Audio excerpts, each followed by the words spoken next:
Masih ada penegasan bahwa kemudian di Menteri Ibu Menteri Sosial, Presiden pada waktu bagi-bagi bantuan sosial di depan istana, Presiden pada waktu keliling kemarin dipertanyakan oleh teman-teman dari pemohon 2. Presiden keliling ke berbagai daerah melakukan kunjungan-kunjungan daerah pas kebetulan itu di waktu kampanye, sehingga menimbulkan sakwa sangka dan saling curiga, saling fitnah di antara kita anak bangsa.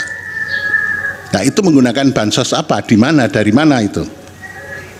bahwa mitigasi soal El Nino ini masih sudah selesai atau kan masih memang diproyeksikan sampai kapan di ratas itu, Ibu? Jadi waktu kita ini beberapa kali rapat ya, kami biasanya mengevaluasi. Jadi waktu pembahasan biasanya kemudian diputuskan untuk memberikan bantuan. Bahkan di tahun 2023 waktu itu pun dibuat 3 bulan dulu, September, Oktober, November. Kemudian kita melihat bahwa El Nino masih berjalan, maka kemudian pada bulan November itu ditambahkan untuk sampai dengan Desember. Dan karena dari BMKG dan kemudian dari BRIN menyampaikan bahwa El Nino akan maju meluncur terus di 2024, maka untuk bantuan pangan untuk El Nino itu diberikan sampai dengan 2024, 6 bulan untuk mengcover kemungkinan terjadinya disrupsi dari sisi panen dan ketidakpastian. Itu yang dilakukan pada saat keputusan mengenai bantuan pangan El Nino. Untuk bantuan cash, memang waktu itu karena dari Ibu Menteri Sosial masih mengeksekusi dengan PKH dan tradisional program regulernya, memang kemudian dilihat apakah diperlukan tambahan bantuan tunai tersebut. Kami juga menyampaikan selalu kepada Bapak Presiden dan para menteri seperti biasa, Bapak, anggaran itu kan bukannya tidak terbatas. Jadi kami biasanya selalu cenderung sangat hati-hati untuk kita melihat dan memang apakah betul-betul diperlukan. Demikian. Jadi memang mulai 6 November 2023 untuk El Nino masih diproyeksikan hingga 6 bulan di 2024 ya. Betul. Baik, dari Prof. Arief. Baik, terima kasih Ketua. Mohon izin para hakim yang mulia, saya mendahului. Saya mencoba untuk meletakkan dulu pada kerangka garis besarnya kenapa kita memanggil untuk didengar keterangannya 2 Menko dan 2 Menteri. Jadi begini,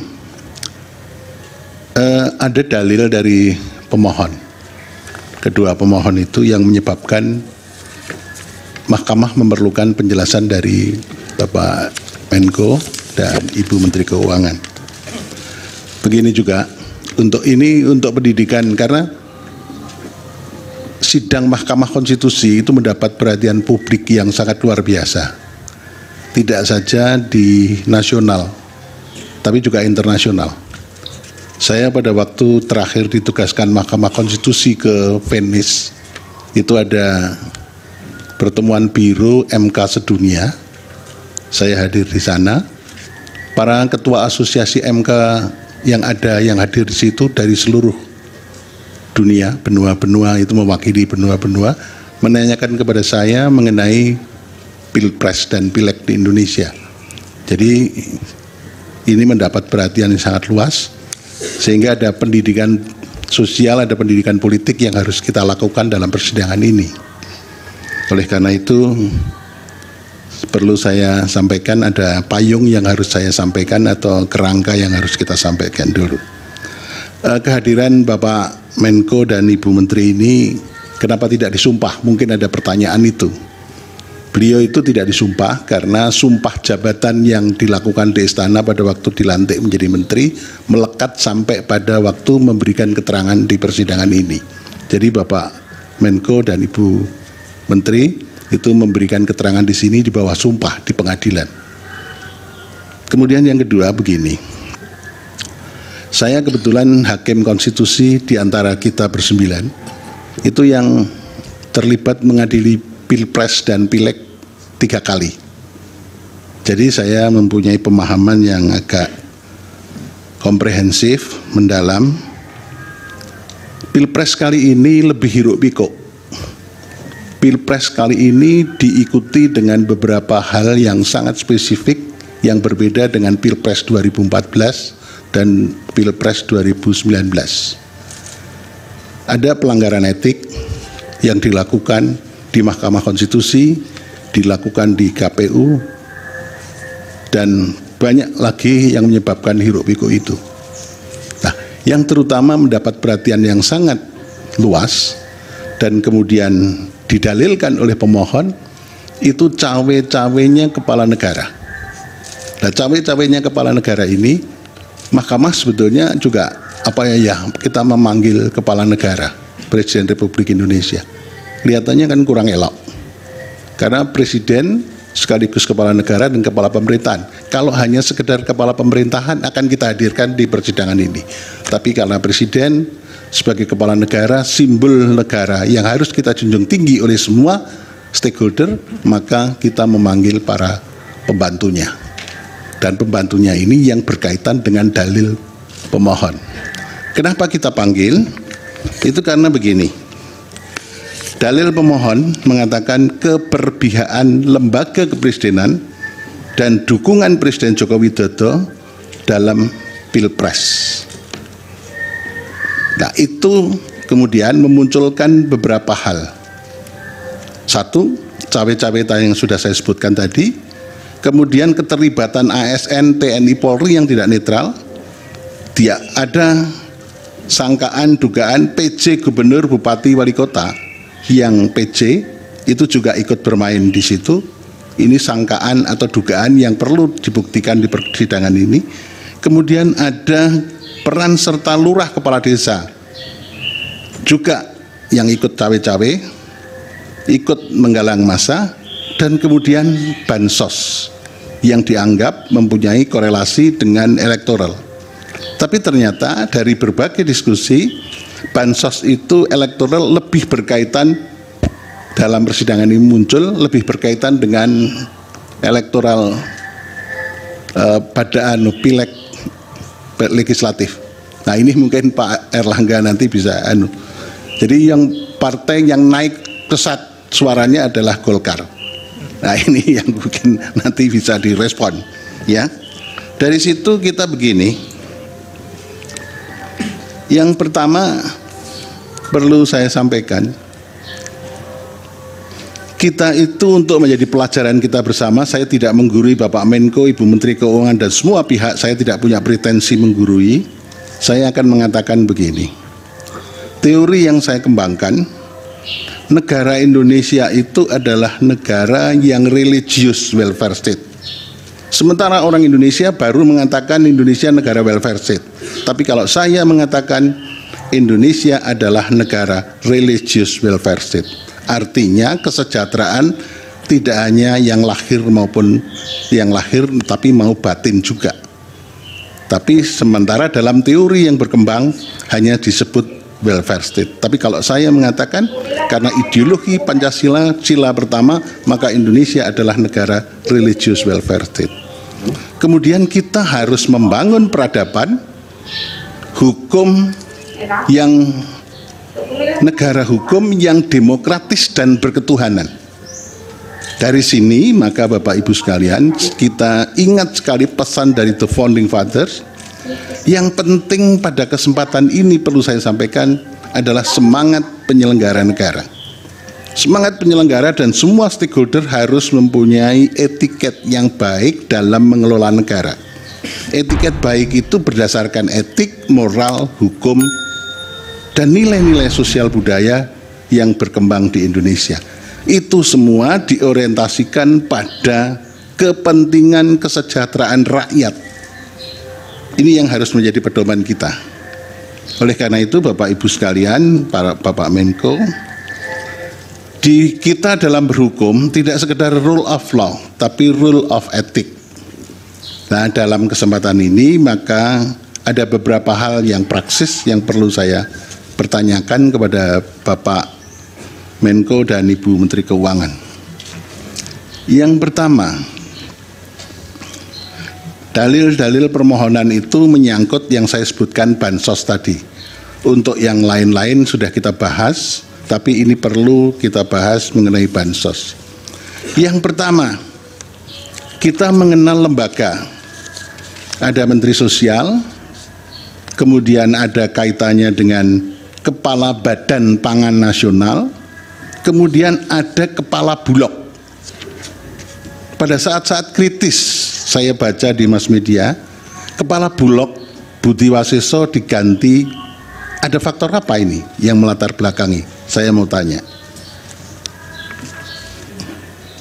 Jadi di situ Kepala Badan Pangan Nasional Pak Arief Prasetyo Adi, kemudian ada pergantian Kepala Bulog dan kaitannya dengan Kementerian Sosial. Itu apa yang ada di balik itu? Kita pengen mengerti karena ini termasuk bisa disebut juga dengan masalah yang tadi cawe-cawe. Kemudian di Ibu Menteri Sosial, Presiden pada waktu bagi-bagi bantuan sosial di depan istana, Presiden pada waktu keliling kemarin dipertanyakan oleh teman-teman dari pemohon 2. Presiden keliling ke berbagai daerah melakukan kunjungan-kunjungan daerah pas kebetulan itu di waktu kampanye, sehingga menimbulkan sangka dan saling curiga, saling fitnah di antara kita anak bangsa. Nah, itu menggunakan bansos apa, di mana, dari mana itu. Kemudian yang ketiga, saya membaca keterangannya Bapak Menko PMK.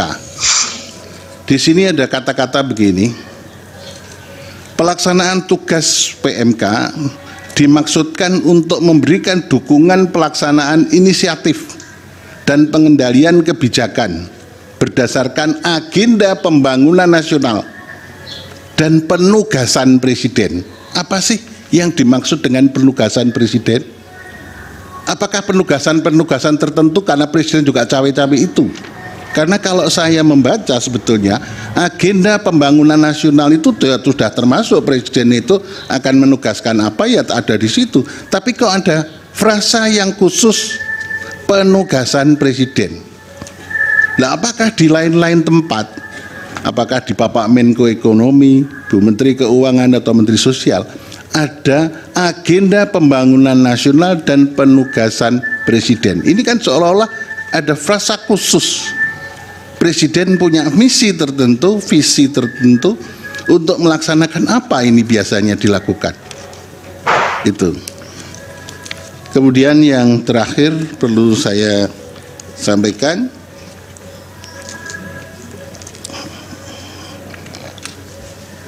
iya, ini catatan saya belum ketemu, nanti saya mungkin bisa sampaikan. Terima kasih.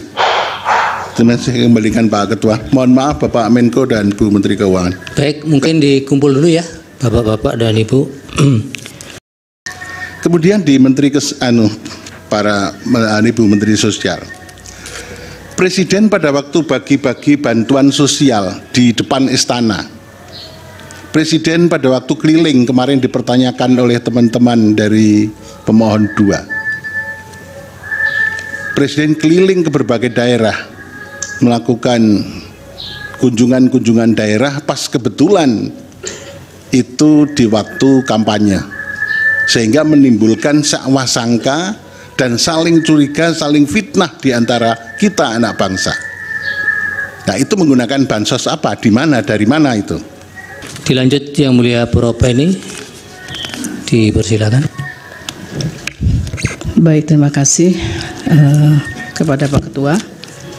Terima kasih juga kepada Bapak-Bapak Menko dan Ibu-Ibu Menteri, karena ada 2 Bapak Menko dan 2 Ibu Menteri. Begini, saya kira ketika ada permohonan terkait dengan PHPU Pilpres ini, memang salah satu isu yang menonjol dalam dalil tersebut adalah soal bantuan sosial atau bansos. Berkenaan dengan hal ini saya memang mencoba mencari tahu.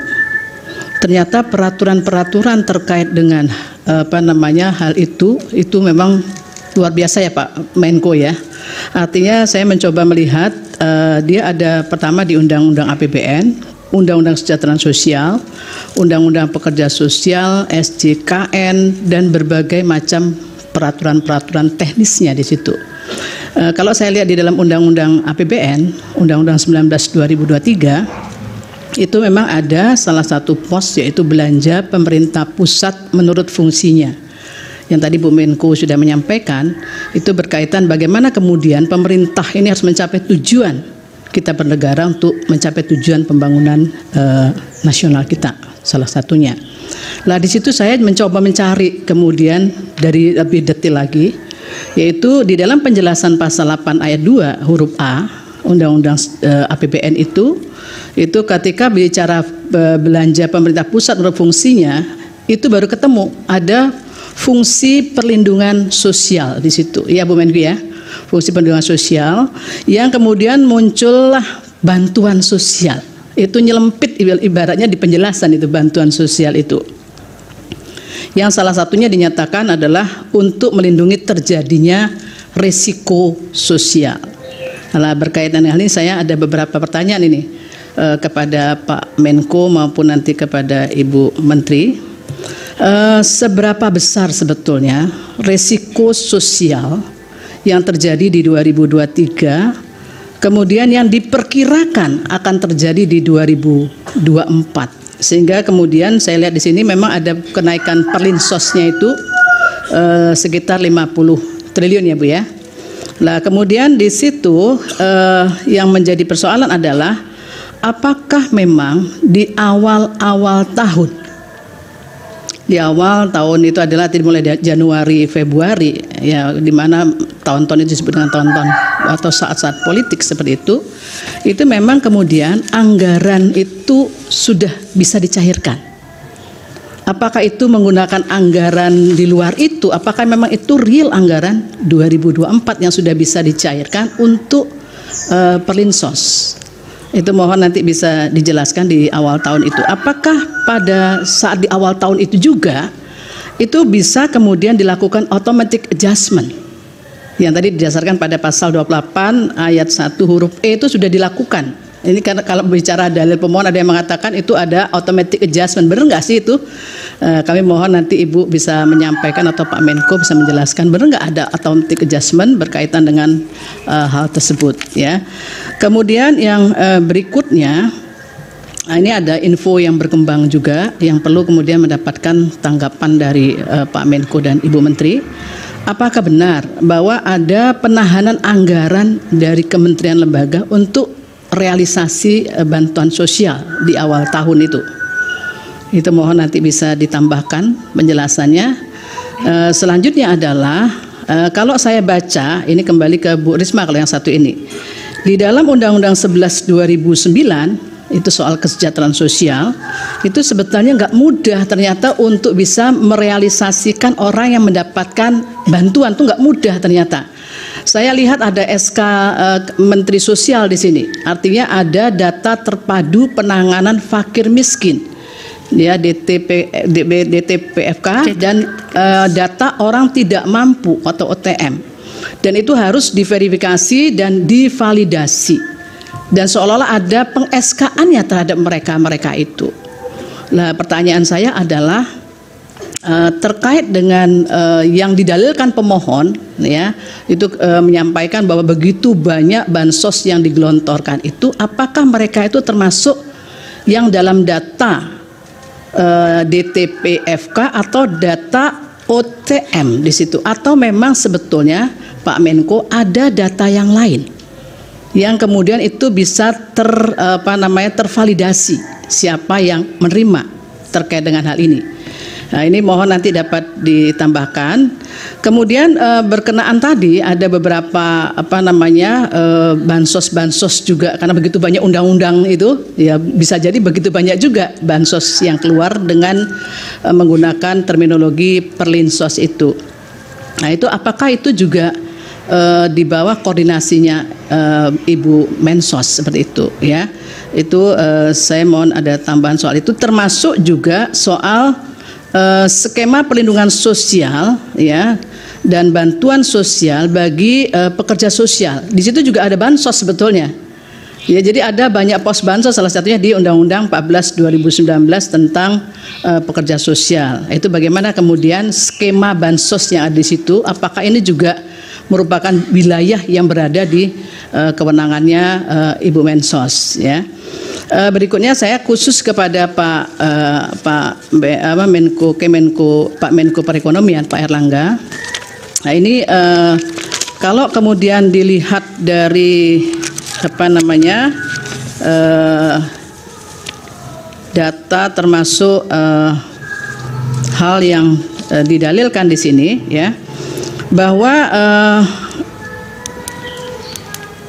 ada kenaikan harga beras, ya, kisaran pada bulan Januari Februari 2024. Ya, sehingga muncul kemudian ada yang menyampaikan, ini benar atau tidaknya mohon nanti diklarifikasi.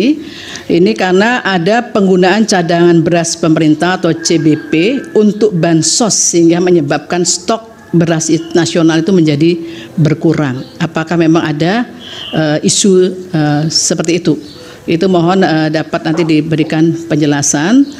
Dan saya menegaskan kembali tadi yang disampaikan oleh Ketua, bagaimana sebetulnya pola koordinasinya melihat berbagai macam undang-undang termasuk peraturan teknisnya itu yang begitu banyak dan begitu rupa, itu bisa terkoordinasi sehingga sasarannya menjadi tepat gitu loh, sesuai dengan tujuan dari pasal 34 untuk penanganan fakir miskin dan anak terlantar. Saya mohon itu saja penjelasan dari Pak Menko maupun Ibu-Ibu Menteri. Terima kasih. Yang mulia Pak Arsul, silakan. Terima kasih Yang mulia Pak Ketua. Terima kasih kepada Pak Menko PMK, Pak Menko Perekonomian, Ibu Menteri Keuangan dan Ibu Menteri Sosial atas paparannya tadi. Saya ingin melakukan beberapa pendalaman untuk keperluan yang tadi telah disampaikan oleh Yang Mulia Prof. Arief Hidayat, karena memang Mahkamah harus menjawab apa yang didalilkan oleh para pemohon PHPU nomor 1 dari paslon 01 dan pemohon PHPU nomor 2 dari paslon 03. Karena itu ada sejumlah hal yang memang perlu didalami untuk menjadi pengayaan bagi Mahkamah di dalam nanti menyiapkan pertimbangan hukum yang akan menjadi dasar dari putusan Mahkamah. Yang pertama, saya mohon perkenan pada Pak Menko, Pak Muhadjir. Ini saya agak grogi ini kalau ngadepi Pak Muhadjir nih, karena tenang menghanyutkan. Saya ingin memulai dari kerangka hukum tentang bansos ini, dari kerangka peraturan teknis. Ada peraturan Menteri Keuangan nomor 254 tahun 2015 tentang belanja bantuan sosial pada kementerian negara dan lembaga, yang kemudian diubah dengan PMK nomor 228 tahun 2016, ya. Ada juga peraturan Presiden yang tadi juga disinggung oleh Ibu Menteri Sosial, Perpres nomor 63 tahun 2017 tentang penyaluran bantuan sosial non tunai. Nah, dari kedua peraturan ini yang tadi juga telah Pak Menko PMK, Pak Menko Perekonomian dan Ibu Menkyu dan Bu Mensos paparkan tadi, bahwa bansos ini merupakan program, ya, TUSI juga, tugas dan fungsi lintas kementerian dan lembaga. Nah, saya mohon penjelasan mungkin dari Pak Menko PMK atau Pak Menko Perekonomian, ya, itu agar kementerian dan lembaga mana saja yang melaksanakan program atau TUSI, tugas fungsi dari baik perlinsos atau utamanya adalah bansos, gitu. Karena ini agar jelas Karena kan selama ini kan terkesan bahwa seolah-olah yang memanfaatkan Perlinsos atau Bansos ini adalah menteri-menteri yang partainya terasosiasi dengan paslon 02. Padahal sekilas saya lihat Perlinsos atau Bansos ini kan ya juga ada di kementerian yang menteri-menterinya itu juga terasosiasi dengan paslon-paslon yang lain, baik paslon 01 maupun paslon 03. Jadi ini biar clear gitu. Termasuk yang tadi disinggung oleh Bu Menteri Keuangan, ada juga program perlindungan sosial yang berupa BLT dana desa yang anggarannya diambil dari bagian TKD, ya, transfer ke daerah. Nah itu.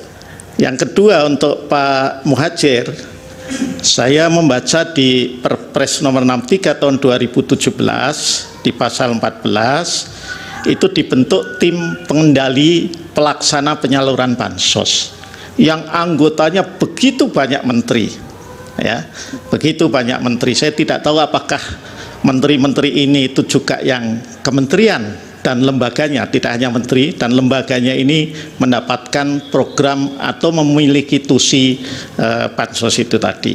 Ya, mohon penjelasan tentang pengendalian yang telah dilakukan.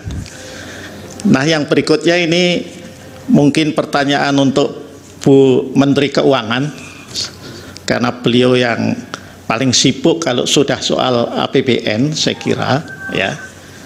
Saya ingin membandingkan Bu Menkyu, ya, antara Undang-Undang Nomor 19 Tahun 2023 tentang APBN tahun anggaran 2024 dan Undang-Undang Nomor 28 Tahun 2002 tentang APBN tahun anggaran 2023. Ini ada pertanyaan, ya, yang dalam sidang-sidang kemarin itu juga muncul. Mengapa setelah COVID, justru pandemi COVID dinyatakan berakhir, tetapi Perlinsos termasuk bansosnya itu naik? Sebagai gambaran, pada awal COVID, ya, tahun 2020, anggaran Perlinsos ini 498, puncak COVID 2021 468,2, kemudian ketika tahun lalu 443,4 triliun 2023 dan kemudian ini kembali naik 496. Tadi sih memang sudah dijelaskan karena faktor El Nino, tapi apakah itu hanya satu-satunya faktor? Karena prasangkanya suudonya ini dikaitkan dengan pemilu 2024. Ini barangkali perlu penjelasan. Terlebih-lebih lagi Bu Menkyu, kalau saya lihat di Undang-Undang Nomor 19 Tahun 2023, ini tidak ada pasal yang seperti ada di pasal di Undang-Undang Nomor 28 Tahun 2022, di mana kalau di Undang-Undang untuk APBN 2023 itu masih ada pasal 27, di mana pemerintah dapat menetapkan bauran, ya, kebijakan melalui, maksudnya ini kebijakan Perlinsos melalui skema pendanaan antara pemerintah dan juga badan usaha. Nah, ini saya kira perlu diklarifikasi agar kita bisa dudukkan secara lebih proporsional, ya, terkait dengan, di samping yang tadi tentu sudah dijelaskan oleh Bapak Ibu Menteri, itu hal-hal yang didalilkan oleh para pemohon. Saya kira itu Pak Ketua, supaya bisa berbagi waktu dengan para yang mulia yang lain. Terima kasih. Prof. Guntur, silakan Prof. Baik, terima kasih yang mulia Pak Ketua, Pak Menko PMK, Pak Muhadjir, Menko Perekonomian, Pak Airlangga, Bu Menteri Keuangan, Bu Menteri Sosial, dan seluruh hadirin yang sama saya hormati. Pertama-tama tentu saya ingin menyampaikan terima kasih atas keterangan yang telah diberikan kepada mahkamah ini. Tadi sudah Yang Mulia Prof. Arief dan Pak Ketua sudah menyampaikan gambaran ya urgensi kenapa para menteri yang hadir pada kesempatan ini diminta untuk hadir karena kaitannya dengan adanya perkara dalam kaitannya dengan Pilpres ini.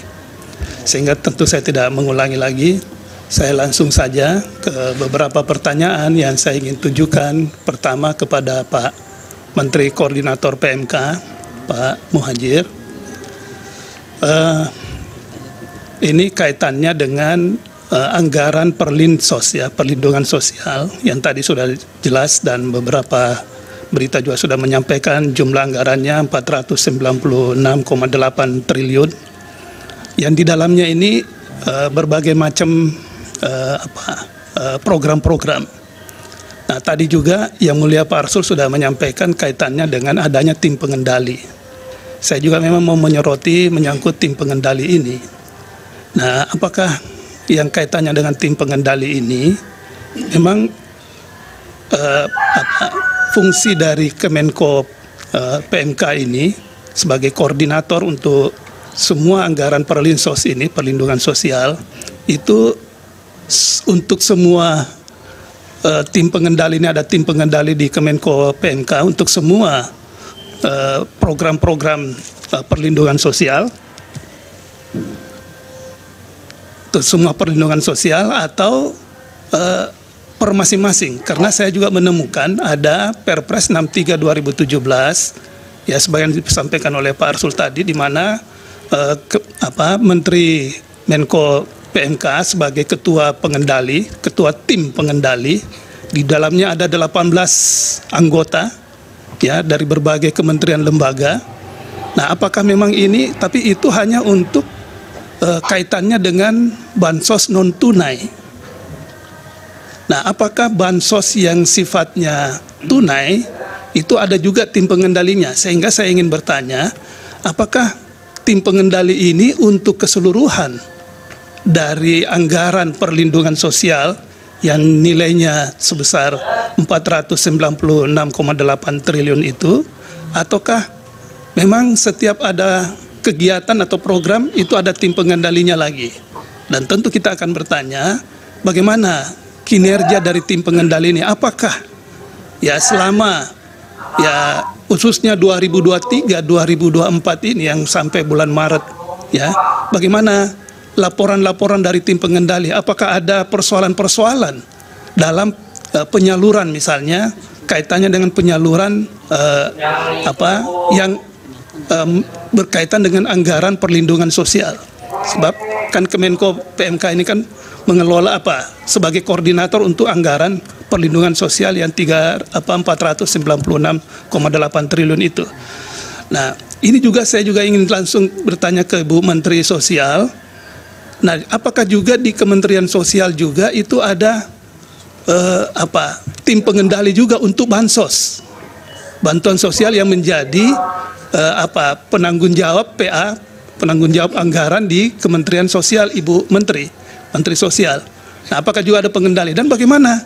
Apakah selama ini ya khususnya 2023 dan 2024 ini ada enggak laporan-laporan menyangkut kaitannya dengan penyelenggaraan atau pelaksanaan dari realisasi anggaran bansos ya di Kementerian Sosial yang nilainya 78 triliun Bu ya, kurang lebih ya gitu ya, 78 triliun itu seperti apa? Ya tentu ya dikurangi dengan anggaran belanja pegawai dan sebagainya kan seperti itu. Nah, apakah juga ada seperti itu sehingga kita bisa mengetahui bahwa ya memang ada monitoring terkait dengan pelaksanaannya.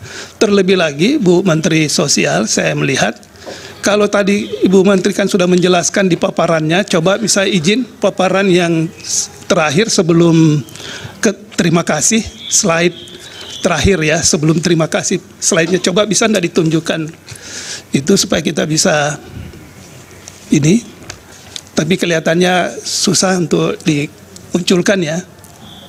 Kalau memang bisa itu saya pengen yang kaitannya bansos sembako dan PKH. Nah, di situ Ibu menjelaskan bahwa dalam hal penyaluran bansos ini itu kan dilakukan melalui cash transfer ya, dan juga melalui kantor pos. Nah, cash transfer ini kan berarti dari rekening ke rekening PKM ya, penerima PMK, penerima manfaat, penerima KPM, keluarga penerima manfaat. Ya itu dia di atas itu. Nah, apakah selain dari dua sistem atau model penyaluran ini, apakah ada model lain? Ya, misalnya kalau saya tidak salah juga ada dalam bentuk pembayaran ke komunitas.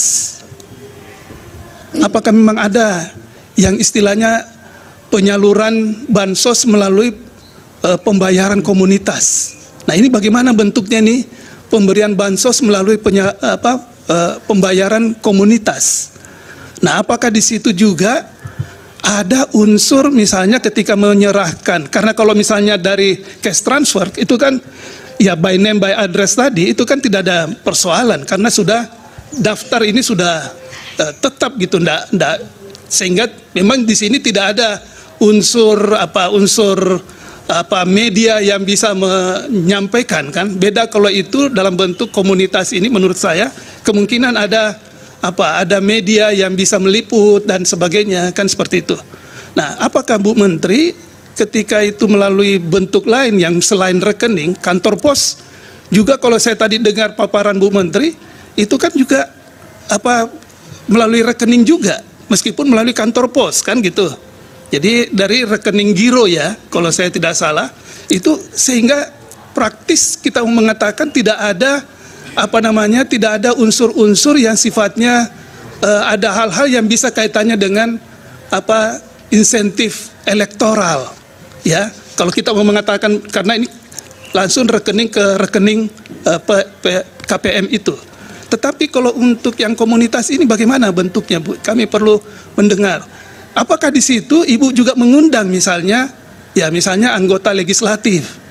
Ya, sebab kemarin di sini kita dengar dalam persidangan itu ada anggota legislatif yang menyatakan bahwa kami ikut terlibat dalam hal penerimaan itu, diundang oleh Menteri Sosial. Nah, ini bentuknya bagaimana? Nah, ini kami perlu mohon penjelasan menyangkut ini Bu Menteri Sosial ya, Bu Tri Sri Maharini. Kemudian saya ke Bu Menteri Keuangan ya. Sebetulnya saya Bu Menteri Keuangan, Bu Menteri ini saya sudah menyiapkan 12 pertanyaan sebetulnya untuk mendalami Ibu, tapi karena waktu juga yang sangat terbatas dan yang terpenting Ibu Menteri sudah dalam paparannya menjelaskan semua hal sehingga tersisa tinggal 2 ini yang saya ingin tanyakan ke Bu Menteri Keuangan. Yang pertama yang kaitannya dengan tadi, dalam kaitannya dengan automatic adjustment ini, ya penyesuaian secara otomatis ini. Nah, apakah penyesuaian otomatis ini sama atau beda dengan refocusing itu? Kalau saya tidak salah, refocusing itu adalah di mana pemerintah itu ingin mengkhususkan pada program-program tertentu, sehingga kepada KL diminta untuk dilakukan penghematan, ya, dalam bentuk dilakukan refocusing itu. Kemudian nanti ya selanjutnya dari refocusing itu akan ada yang namanya penyesuaian anggaran dalam bentuk automatic adjustment yang dilakukan oleh Kementerian Keuangan. Nah, pertanyaan saya di sini adalah yang dilakukan oleh Menteri Keuangan terlebih dahulu, apakah automatic adjustment-nya dulu dilakukan penyesuaian anggaran dulu, di mana dalam bentuk pemblokiran anggaran kementerian lembaga, tapi tidak untuk dipindahkan anggarannya, tetapi tetap di KL-nya. Ya, kemudian dari anggaran itu akan dilihat, kemudian untuk mengarahkan pada refocusing pada program-program yang ingin dicapai oleh pemerintah. Ataukah memang refocusing dulu, kemudian nanti setelah refokus diketahui yang mana ingin dijadikan target anggaran itu, kemudian dilakukanlah ya kepada kementerian lembaga diminta untuk ya menyimpan ya dalam bentuk pemblokiran anggaran yang sifatnya nanti bisa saja nanti dibuka blokirnya, atau kalau memang dibutuhkan anggaran itu akan ya sebagaimana Bu Menteri sampaikan tadi dalam rangka untuk fleksibilitas dalam menghadapi isu-isu global atau ketidakpastian perekonomian negara kita dan internasional. Saya kira itu gimana sih sebetulnya melihat dari antara refocusing itu dengan automatic adjustment tadi. Kemudian yang kedua yang tersisa dari Bu Menteri Keuangan yang saya ingin tanyakan, Nah, terkait dengan usulan pagu anggaran, ya usulan pagu, tentu kan semua ini dari anggaran Perlinsos yang besarnya 496,8 triliun itu kan tentu sudah pagu anggaran dari masing-masing KL yang sudah, ini kan sudah fix semua nih, kecuali nanti kalau ada automatic adjustment. Nah, dalam kaitannya dengan automatic, ini isu yang kita juga tangkap juga di dalam persidangan ini, Bu Menteri, itu ada rencana automatic adjustment sebesar 51 triliun. Apakah ini nanti akan mau digunakan untuk dalam kaitannya dengan bansos ini? Jadi apakah memang ini mau diarahkan ke sana? Dan apakah anggaran Kementerian Sosial juga ini akan mengalami yang namanya juga automatic adjustment dalam kerangka refocusing anggaran tadi? Ya, apakah jadi ibaratnya menurut saya sangat ironi kalau memang ini kebutuhannya untuk memberikan dukungan kepada kalangan yang rentan dari segi sosial, kemudian Kementerian Sosial kemudian anggarannya dilakukan yang namanya automatic adjustment juga meskipun 5%. Dan 5% untuk Kementerian Sosial itu kan besar juga nilainya. Nah, oleh karena itu apakah ini juga untuk Kementerian Sosial akan dilakukan juga semacam automatic adjustment dalam kaitannya dengan anggaran bantuan sosial di Kementerian Sosial itu? Atau memang tidak dilakukan automatic adjustment khusus untuk Kementerian Sosial dan mungkin juga untuk kementerian-kementerian atau lembaga lain? Mungkin itu butuh penjelasan sedikit menyangkut hal tersebut. Kemudian untuk Pak Menko Perekonomian, ya saya ingin sedikit tadi kaitannya dengan yang Pak Menko Perekonomian sampaikan menyangkut adanya pelaksanaan yang kaitannya dengan rapel 4 bulan. Ini juga menjadi isu juga yang perlu kita ketahui, dalami. Rapel 4 bulan ini untuk BLT BBM contohnya yang 150.000, itu pertimbangannya apa ya? Mungkin Pak Menko. Ya, karena kalau misalnya dalam kondisi seperti ini kemudian ada dilakukan rapel itu 4 bulan, nah ini kan bisa menjadi duga-dugaan gitu.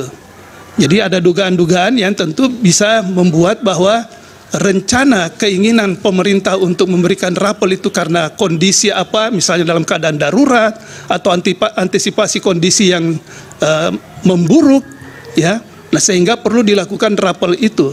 Ataukah mungkin ada pertimbangan lain sehingga menurut hemat saya yang hal-hal seperti ini perlu clear di dalam ruangan ini supaya kita ketahui apa pertimbangannya sehingga dilakukan, meskipun tadi Pak Menko tadi sudah menyampaikan dasar hukumnya.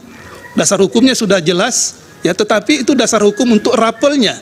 Tapi kenapa harus 4 bulan? Kenapa tidak 2 bulan? Kenapa tidak 3 bulan? Dan momentum merapelnya itu, ya, juga mesti ada penjelasan. Kenapa misalnya rapelnya di bulan Januari, Februari, Maret, ya, dan seterusnya. Mungkin ini perlu kami ketahui supaya kita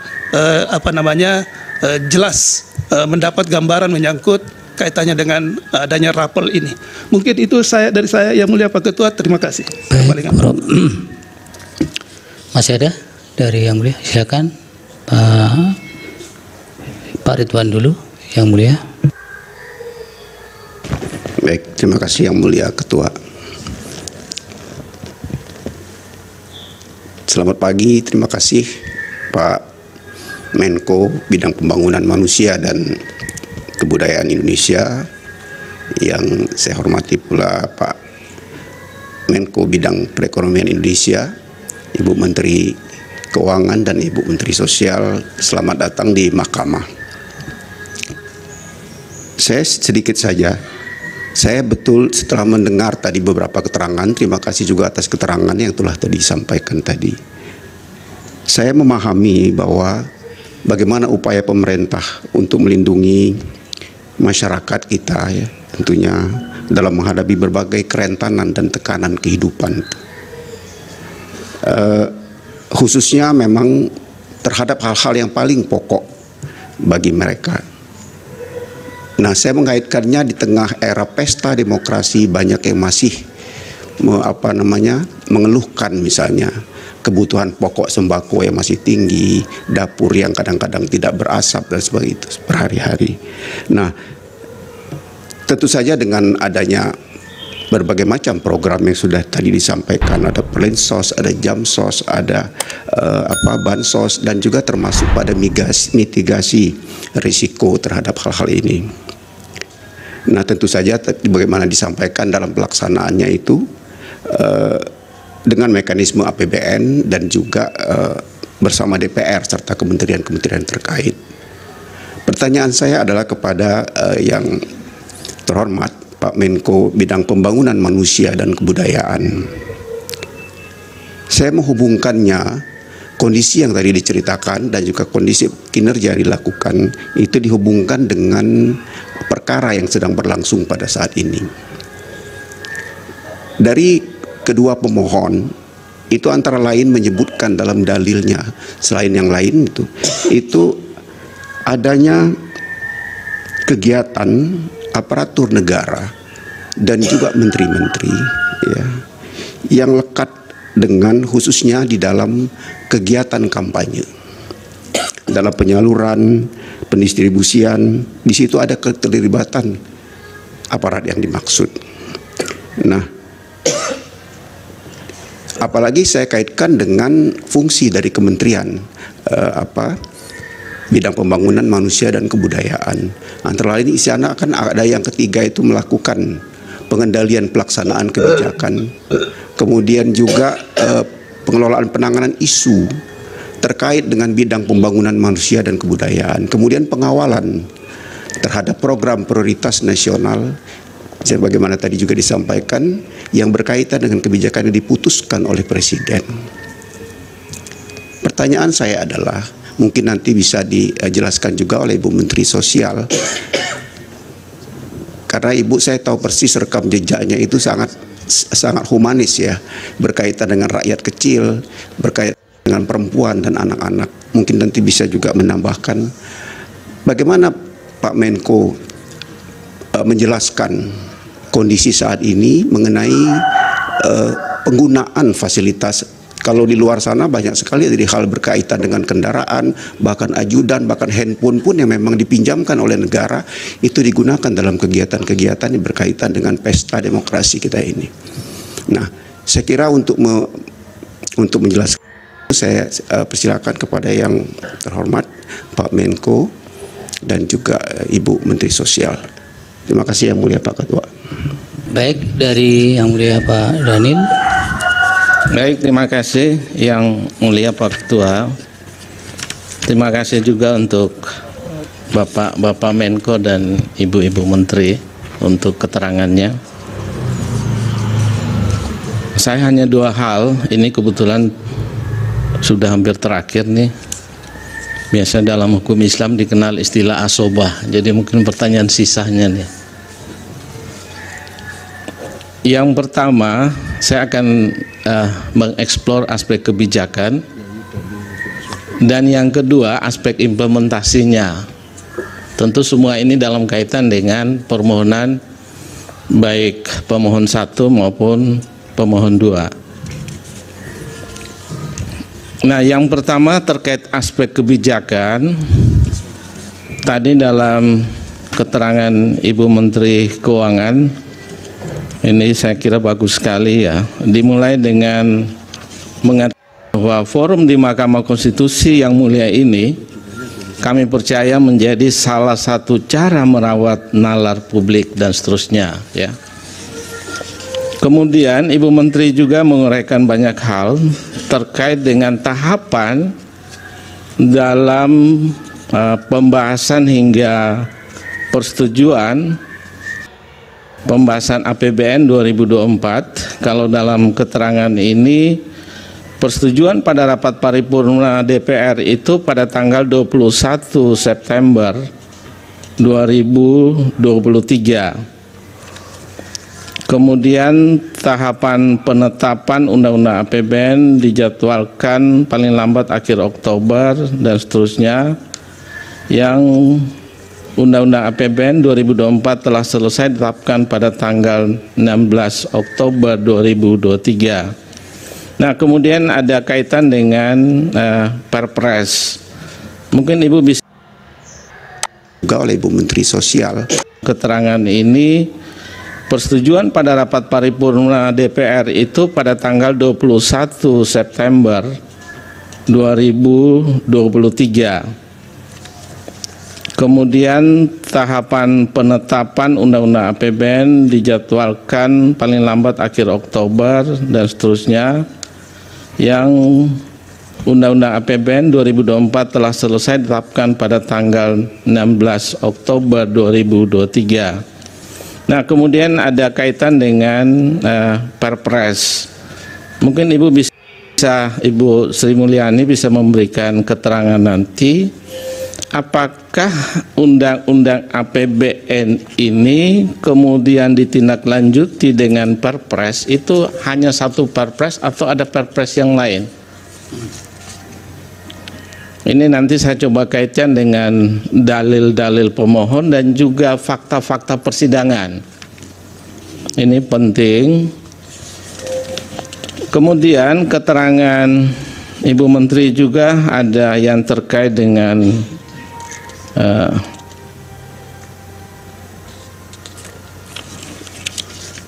soal alokasi anggaran Perlinsos yang jumlahnya itu sekitar 496,8 triliun.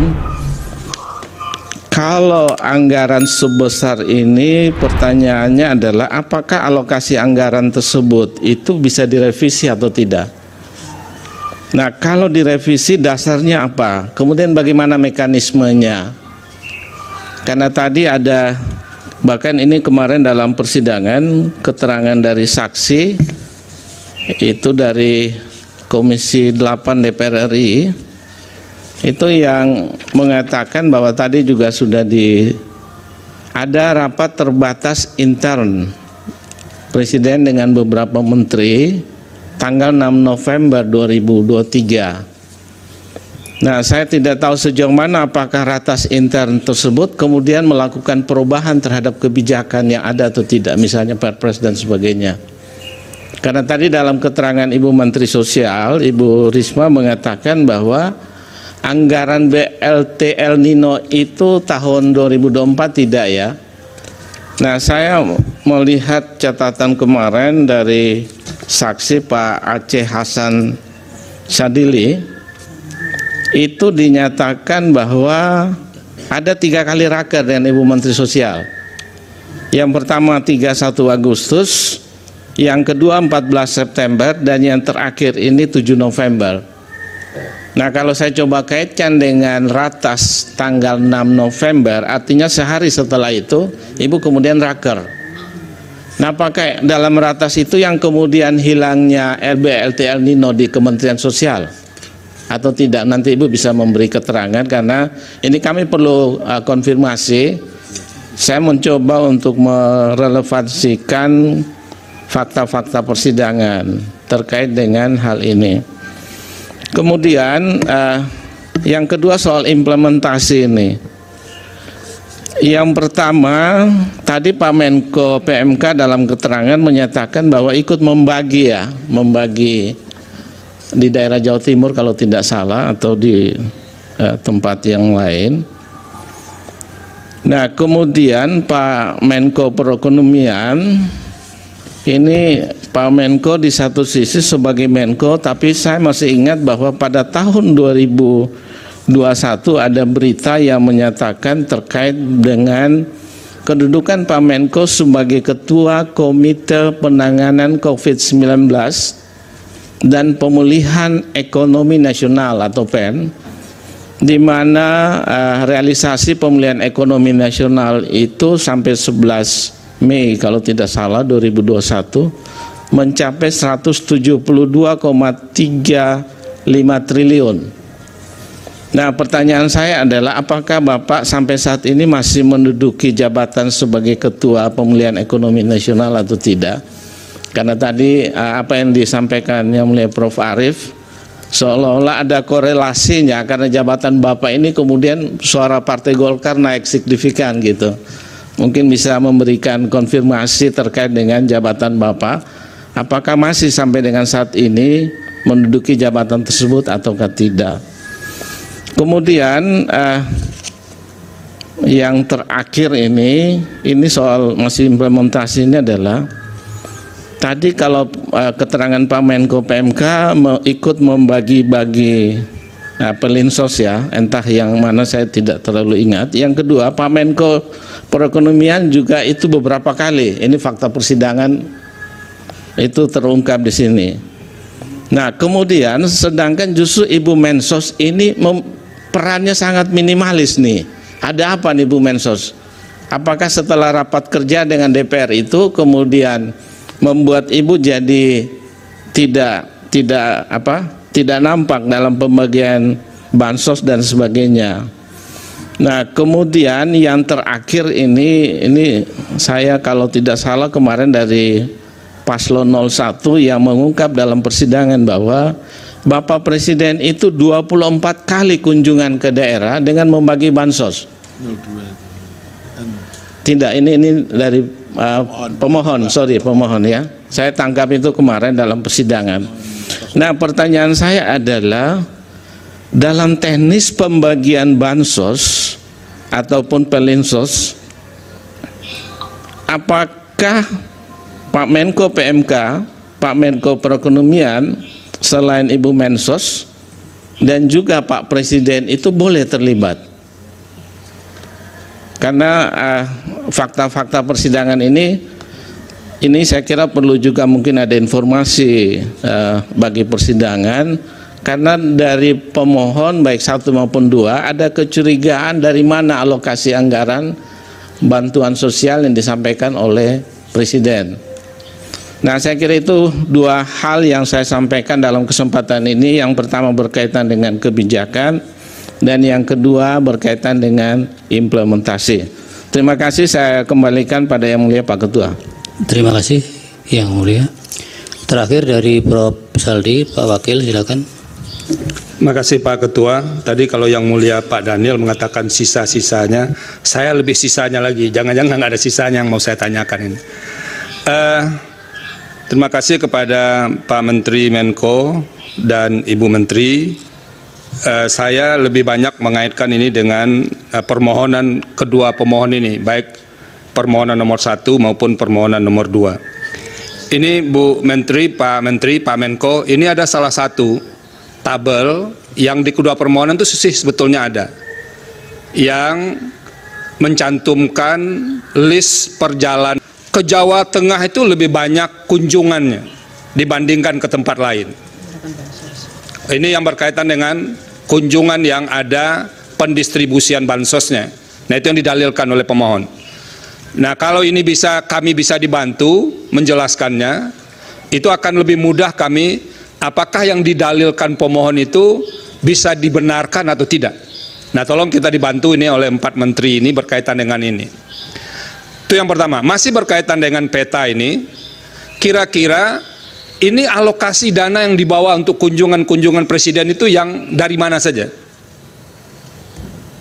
Pak Menko dan Ibu Menteri, ini satu yang terkait langsung dengan permohonan yang diajukan oleh kedua pemohon. Yang kedua, ini kan sering dilakukan pertemuan ya, Pak Menko tadi bilang, Pak Menko PMK maupun Menko Perekonomian sering dilakukan pertemuan. Dalam suasana pertemuan yang sudah berhimpitan dengan jadwal pemilu itu, ada enggak warning dari yang melakukan pertemuan ini, terutama warning yang berkaitan dengan sensitivitas suasana pemilu. Jadi misalnya ada yang mengingatkan, kita harus hati-hati juga, jangan kita menjalankan agenda yang sudah disusun dalam APBN, lalu diterjemahkan sebagai kegiatan politik. Ada enggak dalam rapat-rapat seperti itu diingatkan supaya pemaknaan atau penafsiran berbagai pihak bahwa ini ada kaitannya dengan politik itu pernah diingatkan enggak? Itu yang kedua. Yang ketiga itu masih berkaitan dengan automatic adjustment tadi Bu Menteri Keuangan. Ya, automatic adjustment atau terkait dengan pemokusan ulang mata anggaran itu. Seberapa sering sih sebetulnya dalam 5-6 tahun terakhir itu dilakukan di awal tahun? Nah itu dilakukan di awal tahun. Biasanya kan kalau mau ada pengetatan di berbagai kementerian lembaga itu kan setelah tahun berjalan begitu. Nah ini dilakukan di awal tahun. Pernah nggak ada pengalaman-pengalaman sebelumnya yang di awal tahun itu sudah dilakukan? Dan itu yang dikemukakan oleh kedua pemohon, yang dana 50 triliun lebih itu yang katanya jangan-jangan dana itu yang dimanfaatkan untuk menghadapi pemilu ini. Nah itu kedua pemohon clear menyampaikan seperti ini. Tolong kami dibantu untuk menjelaskan soal-soal yang begini. Yang keempat atau yang ketiga, Bu Menteri, ini Bu Menteri Sosial ini kalau dilihat postur anggaran perlindungan sosial 2024 itu kan ada belanja lain-lain yang jumlahnya ini kami gunakan kemarin dari, ini dari Pak Menko, ini ada 42,3 triliun. Jadi lalu diterangkan di bawah yang lain-lain itu ada, misalnya termasuk BLT mitigasi risiko pangan sebesar 11,3 triliun. Ini bagaimana menjelaskan korelasi angka 11,3 triliun itu dengan mitigasi BLT El Nino itu yang jumlahnya 7,5 triliun. Ini berhimpitan atau tidak ini Pak Menteri dan Bu Menteri yang disampaikan di data ini? Nah ini yang tidak kalah pentingnya juga Pak Menteri dan Bu Menteri, karena bulan November itu akan diagendakan pemilihan kepala daerah serentak seluruh Indonesia. Karena nanti muaranya akan datang juga ke Mahkamah Konstitusi, terutama yang mendalilkan ini kepala daerah, apalagi yang masih aktif sekarang, itu menggunakan dana seperti yang didalilkan mirip-mirip seperti hari ini. Kira-kira mitigasi apa yang akan dilakukan oleh pemerintah pusat agar nanti problem yang diceritakan oleh kedua pemohon itu tidak berulang kembali diceritakan di mahkamah ketika ada sengketa pilkada nantinya? Nah, karena kita tahu pasti di daerah punya dana-dana yang bisa dialokasikan seperti yang diceritakan oleh Bapak-Bapak dan Ibu Menteri di awal tadi. Nah, itu kira-kira yang perlu dikemukakan, dan mudah-mudahan Pak Menteri dan Bu Menteri itu bisa menjelaskan beberapa poin dalam bonggol besar, jadi dalam lingkup besar terkait dengan bansos yang didalilkan oleh kedua pemohon ini. Terima kasih Pak Ketua. Baik, itu Bapak-bapak dan Ibu-ibu Menteri. Satu tambahan dari saya, ada data begini. Di tanggal 22 November 2023 ada permintaan dari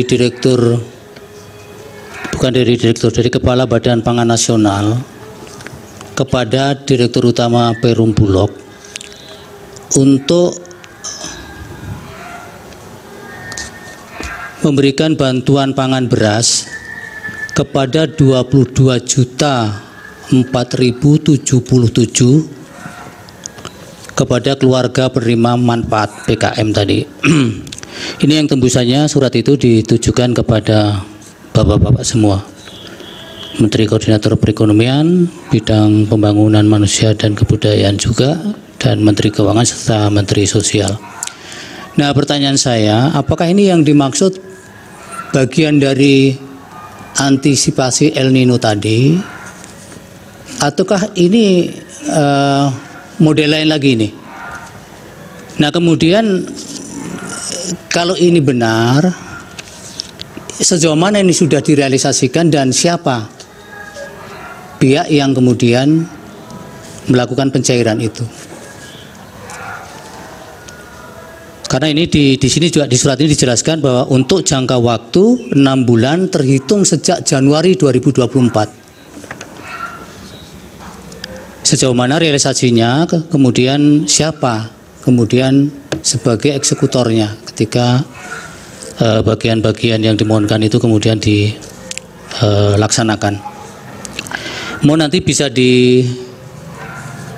direspon dan Kemudian untuk semuanya mungkin apakah ini waktunya sudah menjelang mau sholat Jumat, apakah kita skorsing dulu? Ya, kami sepakat untuk men-skorsing sidang ini sehingga nanti habis sholat Jumat baru para bapak-bapak dan ibu-ibu bisa merespon ini, dan mudah-mudahan juga bisa ada waktu untuk mempersiapkan jawaban-jawabannya. Itu jadi untuk mempersiapkan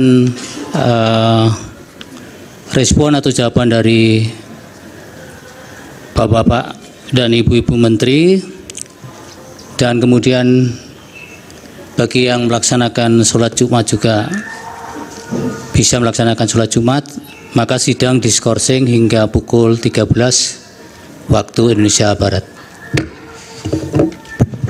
Hadirin dimohon berdiri. Yang mulia Majelis Yang mulia, mohon maaf Pak Yang mulia Bapak Arusani, tentang Perpres 63 2017. Perpres 63 2017, kalau kita lihat kepala judul perpresnya, ini kan sebetulnya percepatan transformasi dari pembayaran tunai menuju ke non tunai dalam rangka untuk bertransformasi ekonomi inklusif keuangan. Dan itu terjadi tahun 17-18. Saya belum jadi Menko. Saya waktu itu menjadi Mendikbud, sehingga saya relatif tahu asbabul wurudnya. Jadi asbabul wurud dari Perpres ini adalah Presiden menghendaki agar segera terjadi percepatan inklusi keuangan. Kebetulan waktu itu saya menjadi Mendikbud dan saya harus mengelola kartu Indonesia Pintar. Waktu itu masih dalam bentuk kartu yang tidak berfungsi kecuali hanya sebagai tanda bahwa dia penerima kartu Indonesia Pintar. Ya. Waktu itu saya ingat betul, dengan perintah ini kemudian kami batalkan kartu tadi itu. Dan untuk bisa agar tidak jadi temuan, saya meminta fatwa dari BPKP bahwa ini kartu ini boleh tidak digunakan. Padahal itu anggarannya cukup besar. Sebaliknya kita ganti menjadi kartu yang sekaligus bisa untuk mengambil dan bisa untuk menabung. Ya. Dan itu supaya kita tidak mengeluarkan biaya, waktu itu kami undang semua himbarat yang mengelola KIP untuk bagaimana supaya kita tidak kenai tarif untuk membuat kartu itu. Kemudian ada kesepakatan, dia mau asal uangnya yang masuk ditahan 1 bulan dulu. 1 bulan ditahan sebagai bentuk ganti dari biaya untuk membuat kartu itu. Jadi kesimpulannya yang mulia, Perpres ini menurut saya sekarang sudah tidak berlaku. Karena itu saya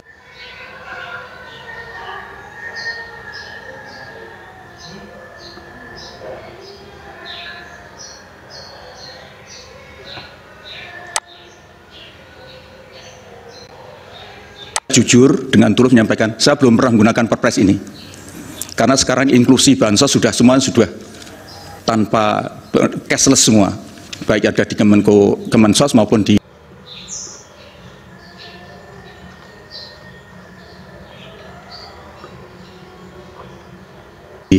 KIP maupun di tempat lain. Sekira itu yang bisa saya jelaskan. Kemudian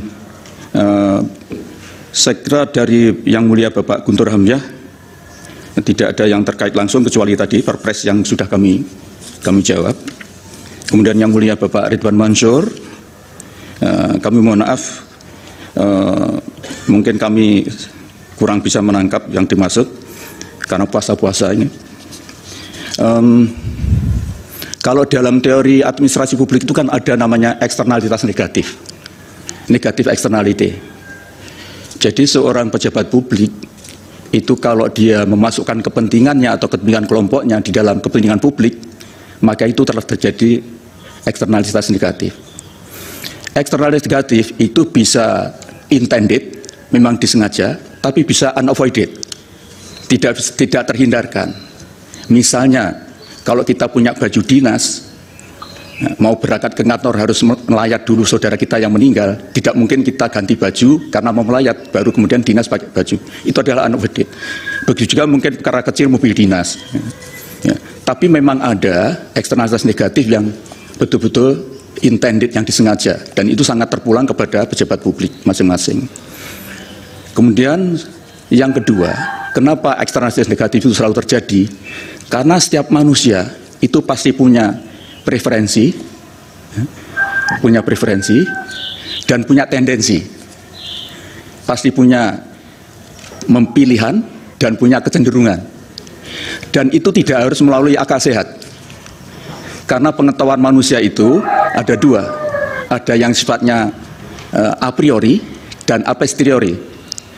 Pengetahuan a priori tanpa diperoleh harus dengan melalui pengalaman, itu cukup dari naluri, insting, bahkan mungkin fisik, bisa juga bisikan maklus halus. Sehingga seseorang itu tidak mungkin tidak punya preferensi, tidak punya tendensi, termasuk pejabat publik, termasuk siapapun. Karena itu kalau ada orang bilang bahwa netral 100%, itu pasti bohong. Itu pasti bohong. Orang bilang 100% imparsial, pasti dia bohong. Karena pada dasarnya manusia itu ditakdirkan Tuhan memiliki preferensi dan tendensi. Tidak harus diperoleh secara akal sehat, pertimbangan rasional, tapi yang irasional pun bisa digunakan. Saya kira itu, mohon maaf, mungkin kalau kurang tepat. Intinya kami ingin memastikan bahwa apa yang kami lakukan sebagai pejabat publik di dalam mengemban amanah, termasuk soal bansos ini, kami berusaha betul untuk meminimalisir kemungkinan terjadinya eksternalitas negatif, terutama yang intended itu. Kalau ada yang unavoided, itulah yang memang menjadi persoalan yang tadi sudah saya jelaskan, karena kita sebagai manusia pasti tidak mungkin lepas dari preferensi dan tendensi. Saya kira itu yang bisa kami jelaskan. Untuk yang lain, saya kira nanti Pak Menko Ekonomi dan Bu Menteri Keuangan dan juga Bu Risma. Terakhir ya, mengenai Bapak Presiden. Jadi sebetulnya kunjungan Bapak Presiden itu kan bukan sekarang saja. Yaitu memang salah satu pola kepemimpinan beliau. Saya sangat paham karena saya pernah mendampingi satu periode dengan beliau. Ketika membagi KIP, Pak Presiden selalu membagi KIP ke daerah-daerah. Tujuannya apa? Untuk memastikan bahwa kebijakan beliau memang landed, memang terdeliver di lapangan. Dan Bapak Presiden itu selalu menekankan pentingnya segera belanja APBN pada awal tahun. Karena itu DIPA itu pasti diberikan pada November bahkan September.